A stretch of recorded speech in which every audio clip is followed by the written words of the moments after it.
Good morning. How are you? I'm good. How are you doing, Adrian?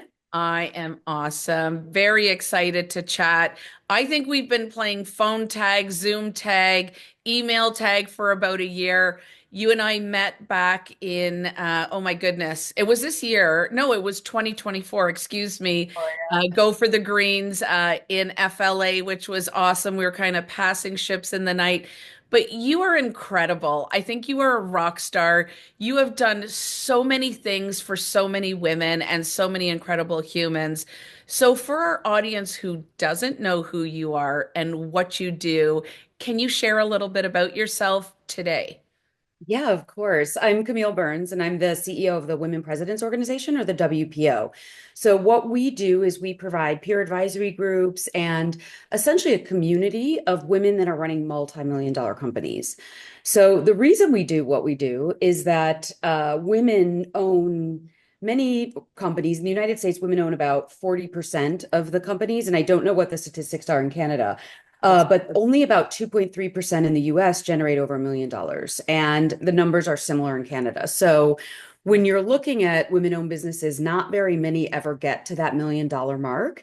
And then when they do, it's a much smaller community. And so we try to create a space where women can talk about what's going on in their business, share challenges. It's very much a safe space. That's really important to us.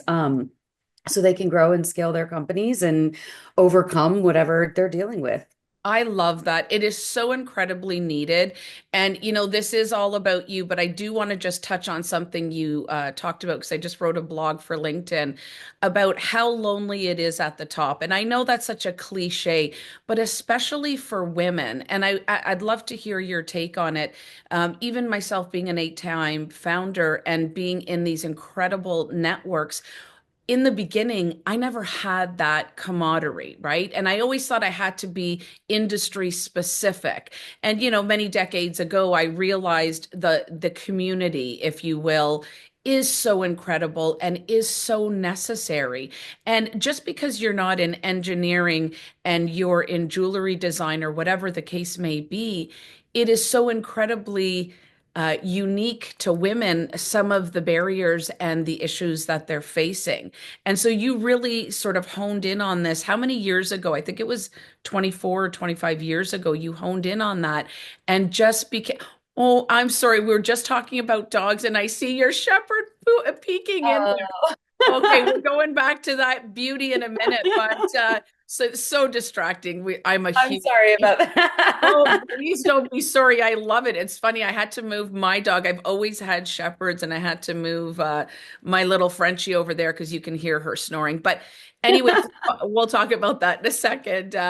So you honed in on this incredible need and a real gap, and you filled it, and you've done an incredible job. I've been following what you and WPO have been doing for many, many years. So, would you agree with that statement that for women it is lonely doing what they're doing? 100%. We used to have an ad many years ago that said, it's no longer lonely at the top, and it kind of had a woman standing by herself. And we would put it out at trade shows and things or conferences we were attending, and women would like walk past it and then walk backwards and look at I, that, say, "Oh my gosh, that's me." It's so I lonely, love Adrian. it. You're dealing with so many stressful things when you're an entrepreneur. And then when you're a woman, there's a whole other element. I mean, often our members are mothers, or they're taking care of aging parents, or they're just juggling all of these other things on top of running these successful companies. And it is lonely. And I think you often feel like what you're dealing with, no one else understands. Mhm. No one else is dealing with this. And so creating a space where you can come and talk about whatever your whatever's going on in your business or your life, and have other women get you and just sort of validate it and have been there, done that kind of environment. It's just so helpful. It really helps because you know that someone's been there before and someone's gone through that before, and you'll handle it. Yeah, and you can learn. I still even, doing what I do, and I'm sure you're the same. I still learn from these women. And even if, you think and you've got it, something, creeps up and you've got to zig when you're supposed to zag, but the fact that you've got these women that are able to bounce, the good, the bad, the indifferent off of each other, I feel is so incredibly important because, we talk a lot about having, your front row sisters and your girl pack. I think it is essential for these founders and women and entrepreneurs, C-suites, it doesn't matter, to have these communities to be able to support them. So, like I said, kudos to you and to the whole entire WPO. I'm a huge fan, and not because it's you, but it is so needed. So thank you. And we'll touch on, what it does for people's mental wellness. I know, there are probably some women in WPO that do own their own practices, but don't you feel that it is such a help and so necessary for mental wellness for women to have that sense of belonging and connection? 100%. I mean, I having a community is everything. And there's so much research now, which I think people are really starting to look at in terms of aging well and just having friends and having people that you can go to and you can rely on. And what happens is our groups are very much business oriented. I mean, that's the core of what we do, but the bonds, the friendships that have been created in these WPO chapters, I know of stories of a woman going through terminal cancer and her different WPO members signing up for who's going to sit with her through her chemo this day and that day. And, just going through some of the worst things in people's lives and having their WPO fellow members and at Um, that point, really good friends show up for them and just be there for them and help them through whatever they're going through. And when I think one of the times that was so powerful for me working in this organization, and I've been doing this, as you said, 24, 25 years at this point, was COVID. mm, Because there were women, as you know, there were just industries that were just devastated by COVID.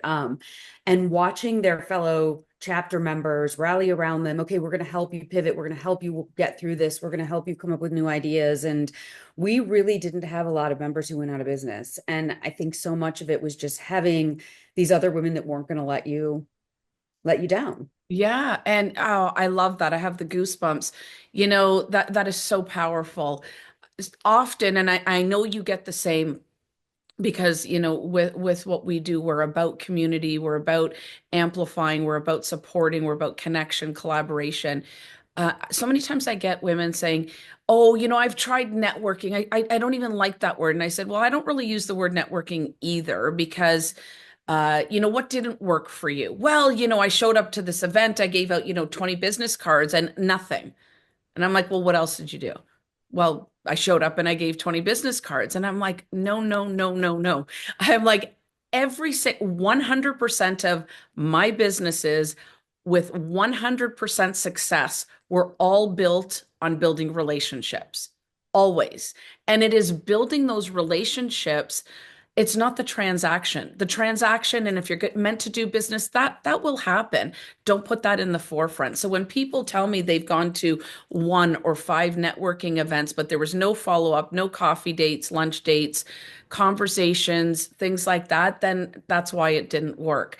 What would you say would be the one sort of strong thing that you can give to whoever's watching in how they build their community and they build their connections? I think for us, one of the things that I've seen is just creating a safe space. Mm. And even when we're in large settings, because people are part of WPO, there's this sense of safety. And I think whenever you're in a safe space and you feel like you can be vulnerable, then the relationships just develop so much quicker. So once you sort of open yourself up and really talk about what's going on with you, and that for us, that's something that's truly really important. And we have chapter chairs that are the consultants that run our WPO chapters, and they're the key to all of that.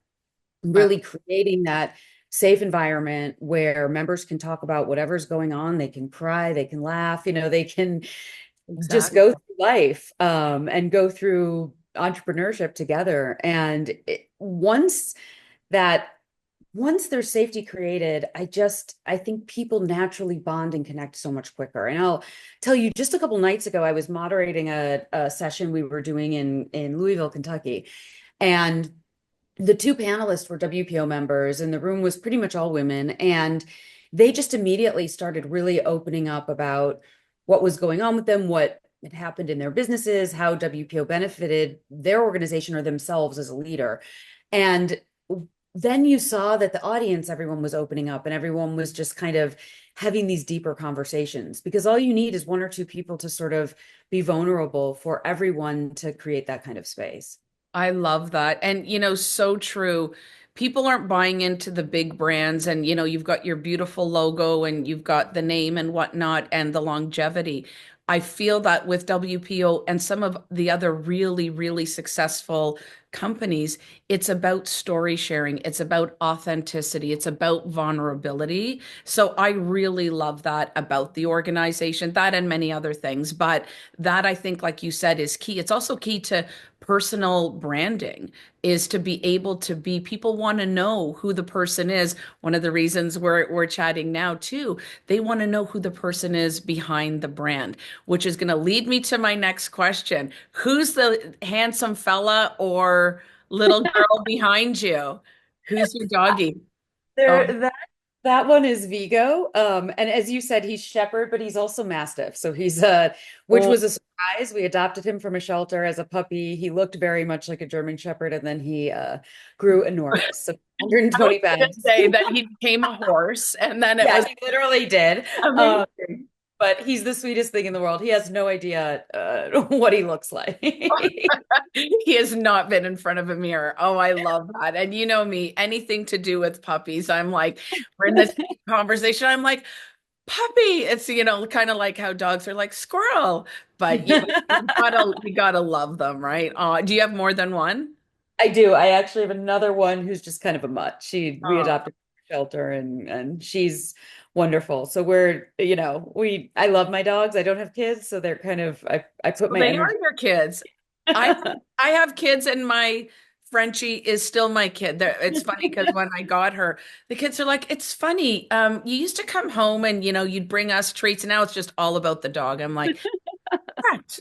Anyways, okay. So let's talk about a younger you. When you were growing up, did you always know that you were going to be a leader? Did you know that you were going to have such impact on incredible people? Like, what did you want to be when you were growing up? I get all kinds of amazing answers, and then people sort of evolve into something, but hindsight is great. Did you always know you were going to do this, or what did you want to be when you were younger? Not at all. I'll say that I'm dyslexic, so I struggled a lot in school. So I don't think I ever had high expectations for myself. In fact, I think I had kind of the opposite. I always felt that I was dumb, for lack of a better term. I have a very career-oriented, smart family, and I just always sort of felt like I struggled to keep up intellectually. I had a really hard time learning to read and write. Luckily, my mom is a speech pathologist and neuroscientist, and she is in the industry enough that she caught my symptoms really young, and back in the 80s, people weren't diagnosing dyslexia the way they do today. So it was Right. just a different time. So I was put in, they had the means to get me a tutor who really taught me to read in a different way than school was able to. So I truthfully didn't have a lot of ambition as a little girl in terms of my career. What I do think dyslexia did for me is it really helped me focus on relationships. Mhm. So, I got to know my teachers. I got to really connect with my teachers. I got to connect with other students and get them to help me and support me when I needed help or support or didn't understand what was going on or just felt like I was behind. So, in a lot of ways, I think where I am today, where I'm working in an organization that's people, it's an organization of human beings. A lot of the challenges I had in school have actually helped me because I am able to do the people side pretty well because that's sort of all I had to rely on. That was yeah, and that was your way of communicating. First and foremost, thank you for sharing that with us. I feel like, like you said, being brought up in the 80s and whatnot, people held that stuff close to their chest because there was not an understanding of it. Like you, I mean, I didn't actually know. I struggled in school as well, and probably why I didn't continue education. And my parents did not have the means and did not have the knowledge. And sorry, I was just wanting to applaud your mother because you know how sometimes people will say, oh, yeah, my dad's a rocket scientist or my mom's a neuroscientist. Your mom really is. So, yay for her. Amazing girl power. I guess that's where you get your strength for women and as a strong woman. So, usually from our first role models. But, it's funny that women like yourself will thrive in different ways. And I do remember one of the things that was told to me, like I wanted to be a lawyer. And I went into the guidance counselor, and he basically LOL'd me out of his office saying, you're not smart enough, go marry rich, you'll be fine, you'll never continue, you'll never amount to anything. And now I'm like, really? But anyways, they did, and in fairness to them, they didn't have the knowledge. I had these conversations with my mom, and she was like, I needed glasses, but she was brought, up by nuns, and she used to have to sit like, in the corner, kneeling on corn with the dunce cap on. So we've definitely evolved, but it wasn't until my one of my sons had to get an IEP. Which is an individual education plan, because he did have an LD, that I learned that I also had a learning disability. So it's just funny how that sort of evolves. But to your point, that became one of your strengths, right? And so you learned to pivot at a very young age and said, okay, maybe I'm not going to do it the traditional way, but I'm going to do it this way, which I think is also what makes you so incredible today, because you can teach and you can lead that way that, it might not be that straight path that you thought it was going to be, but that's okay. There's other ways that you can sort of veer off. Would you say that really helped you in your leadership role that you are in today? Oh, I think for sure. And it's funny, even 20-year-old or 25-year-old Camille wouldn't have pictured any of this. I started in this work because I was kind of a childhood feminist, since as long as I can remember, I was upset when I was told girls can't do something, or, it's just sort of in me. And um used to get on fights in the playgrounds and other things, but that's another story. Oh, we're getting into that for sure. But so I was very much into the social aspect of this, I guess. When I started with WPO, I thought I like this idea of women in leadership. And to your point, women, particularly 25 years ago, there weren't as many role models, but there's still not as many today. And you don't know you can be something unless you can see something, right? Oh, And so I sort of, when I was first coming into this, I just loved the idea of women in leadership positions. I didn't care about business. Business wasn't important to me. I just liked the idea of women CEOs. But then over time, I really started to just get a real passion around business, small business, what it does for the economy, business, how many people are employed by small and medium-sized businesses. And so I just developed this real passion. And I ended up going and getting an MBA in my 30s. Which would have been, 20-year-old Camille who majored in sociology, and, that I would have laughed someone out of the room if they told me I'd have an MBA. But, life, as you said, life just incredible. one path. So you just got to ride with it. I love that. But you found a different way. I mean, again, just talking about my son and knowing all the different technologies, he went from not doing well at all and almost, I mean, they don't fail them now in school, but to winning the award for most improved student. And all they did was give assistive technology. So it was the voice to text, it was being able to listen because he's a visual learner. So there's so many great things now. I don't want to like focus totally on that, but I just wonder, I always think like, how different would things have been for us? I mean, we Mhm. found our way. The thing is, we found our way and we made sort of something that people would have looked at. And I really dislike the word disability, but people still, may use it or not. But to me, I look at it as a gift, and I always try to change narratives. So, for example, failure. To me, when people say, "Oh, I failed," I'm like, "Awesome," and they're like, "Have you been drinking?" And they're like, "Rejected." I'm like, "Amazing." Why? It's a stepping stone to success, right?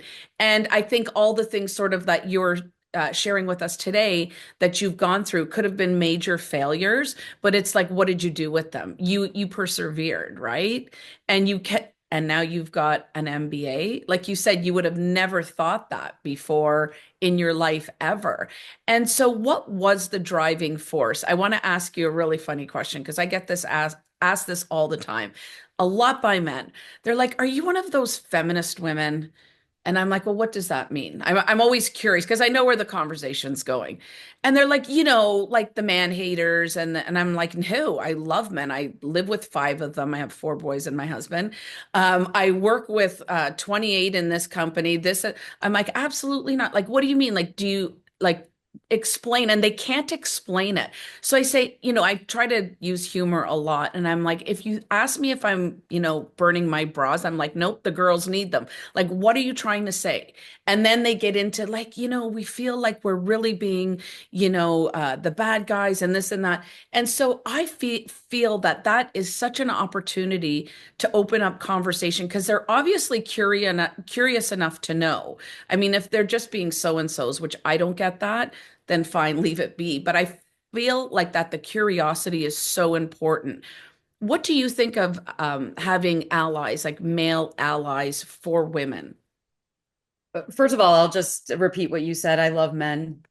I'm the men in my life are some of the most important people, my husband and everyone else. Right. And I allies are key to everything. And wanting women to succeed doesn't mean wanting men to fail.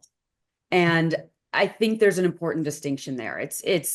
I want women to achieve what I feel women should be achieving. And I think that women are just as smart and just as capable. So I believe women should have the same economic, social impact that men have. But having said that, that doesn't mean that I think women should overtake and have every leadership role and, men should be pushed to the side. That's ridiculous. So for me, I'm a feminist in the sense that I want equality between men and women. I think that women should be paid the same for the same work, et cetera. But I'm not angry at this stage in my life. I think it's much more effective to build those relationships and find the allies and find the men who want to partner with women and who want to work well with women and really develop those relationships rather than make it somehow adversarial. And I love that. And it's just so important because we obviously have a ton of men that also watch and listen to the podcast. I think that's such a powerful message. And I say the exact same thing. It's not about who's better, who's stronger, who's right, who's wrong, overtaking.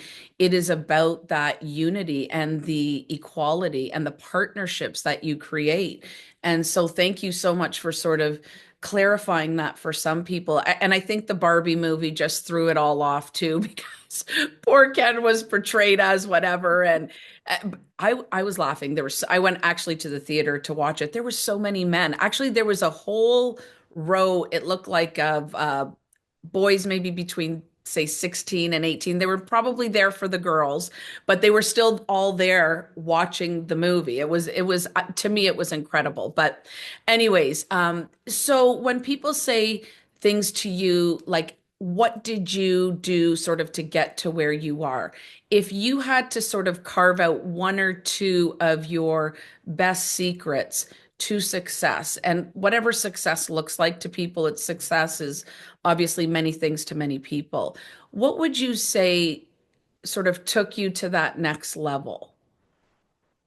I think there's two things. One is when I was really early in my career, a woman that ran $100 million plus business. I was talking about what do I want to do with my life? And we kind of were having this deep conversation. And she just looked at me and she was like, honey, like your life's just going to take you where it takes you. Stop trying to plan. And so I think for me, that was so helpful for me at a young age to kind of detach from outcomes and expectations Mm. and do think about what's next and where I want to go. And it's not to say not to have ambitions or goals, but not to think that I have some path that I need to follow because business is going to take you in different directions. Things happen, unpredictable things and you just have to go with it. And so not being attached to outcomes or expectations. And I think to your point also with the failure comment, it's kind of the same in that it's failure is just learning, right? So if you're not attached to the outcome, you can kind of just take everything as a learning opportunity. And then the other thing you really touched on is relationships. Relationships are everything you need in any kind of career path, but particularly in business, you need resources, you need access, you need people you can call to help you get in the door. And so building those relationships, developing friendships, getting to know people is just so important because you never know when you're going to need to pick up the phone and ask someone for something. And don't be afraid to ask for something because people really want to help. And I think women in particularly really want to help women who are coming up. And so I always tell younger women, like, don't be afraid to ask. Just meet women, connect, build those relationships, and ask for help. I love that. You know what? If anybody's watching this, you essentially laid out everything that is so incredibly important for somebody to succeed in their life. And, not having those expectations. I don't know if you've read or listened to the book, Mel Robbins' Let Them. Sort of also tuning out the outside noise. I feel that the naysayers, and there's going to be people that are going to try to bring you down.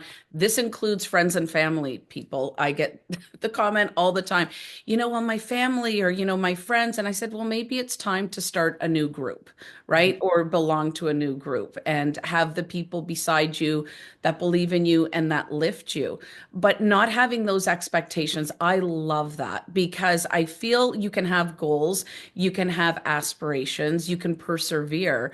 But I feel that too, a lot of people put so much effort and emphasis on, I've got to do this, I've got to go to school, I've got to, they want, 15-year-olds to figure out their life. I mean, I don't even know, like my kids are, some of them are older, whatever. They don't know what they want to do, and nor should they. It should be like years of discovering what you want to do. And if, you're down the path of being a neuroscientist and you love that and you continue that, applaud, right? Fine. But it's okay to also sort of like I know I did. I was in many businesses before I found my passion. But, hindsight, as I'm almost finished my book, I realized I always had that love, and I think you did as well, to help others and to lift others. So I have to ask you whatever you can talk about. I have two more questions because you and I, this is definitely part one, can talk for hours. But what is next for you? Do you have anything big that you can share in 2025? I mean, you are flying all over the world. You are everywhere all the time. When I see you on LinkedIn, I'm like, oh, she's there. Oh, she's here. So is there anything you can share with us exciting that's coming up? Two things I'll say is, first of all, the organization's growing, and an area that we're really focusing on this year is some of our global growth. There's other parts of the world where women need this even more than they do in North America, and we do have global locations. We're very strong in South Africa and a number of other places, but I think there's a lot more we can do there, and I think there's a lot more women we can help and serve. I also, it's an uncertain time. It's a crazy time. Things are happening very fast. And so really just continuing to create a space where women can help support other women and um, hopefully help people look for opportunities. I think when there's uncertainty and fear and all of that, sometimes people can forget that there's opportunities there.